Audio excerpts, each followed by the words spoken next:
Bulan ketujuh kehamilanku adalah masa paling berat, tidak hanya karena tubuhku semakin lemah, tapi juga karena gangguan dari ayah anak ini semakin nyata.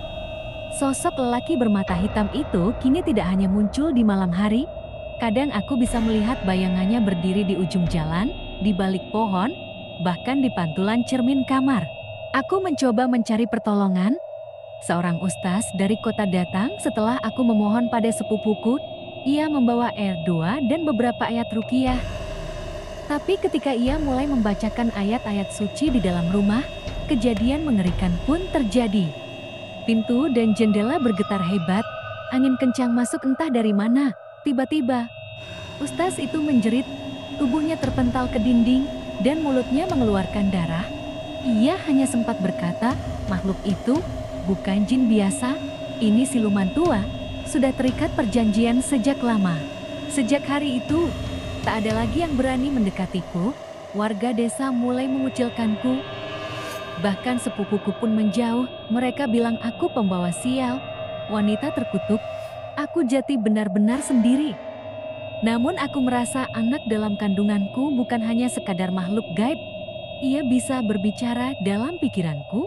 Kadang saat aku duduk sendirian, terdengar suara anak kecil memanggil, "Ibu, aku ingin keluar."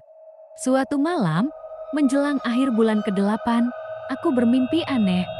Dalam mimpi itu, aku berada di sebuah hutan gelap. Di sana, sosok lelaki hitam itu berdiri, tersenyum. Di sampingnya, ada seorang perempuan tua yang wajahnya dipenuhi luka. Ia berkata lirih, "Kamu dipilih, anakmu adalah titisan. Setelah ia lahir, kamu akan menjadi pengorbanannya." Aku terbangun sambil menjerit. Perutku terasa panas. Dan dari cermin yang tergantung di dinding, aku melihat bayangan diriku. Tapi bukan aku. Wajah di cermin tampak seperti wajah perempuan lain. Matanya kosong, bibirnya tersenyum dingin. Aku tahu waktunya sudah dekat. Dan benar, malam itu aku pecah ketuban. Tapi bukan darah biasa yang keluar, melainkan cairan hitam pekat. Di tengah kesakitan, tak ada yang menolongku. Tapi entah dari mana, sosok lelaki itu muncul. Ia duduk di pinggir ranjang sambil menatapku penuh gairah dan kegembiraan. Akhirnya, anak kita akan lahir ke dunia. Aku pingsan. Ketika aku sadar, aku sudah terbaring di sebuah rumah sakit. Tapi bukan rumah sakit biasa. Ruangan ini gelap dan sunyi, tanpa suara manusia. Lalu aku melihat seorang suster berjalan mendekat dengan wajah datar dan kulit abu-abu. "Ayahnya sedang menunggu anakmu," katanya. Aku menoleh ke samping.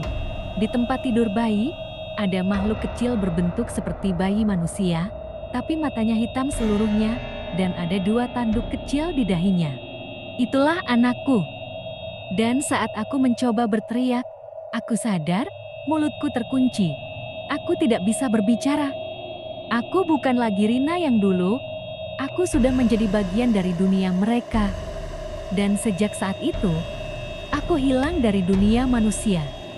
Konon, di rumah tua itu, kadang terdengar tangisan bayi dan suara perempuan bernyanyi dengan nada sendu, "Anakku, anak siluman, lahir dari rahim terkutuk."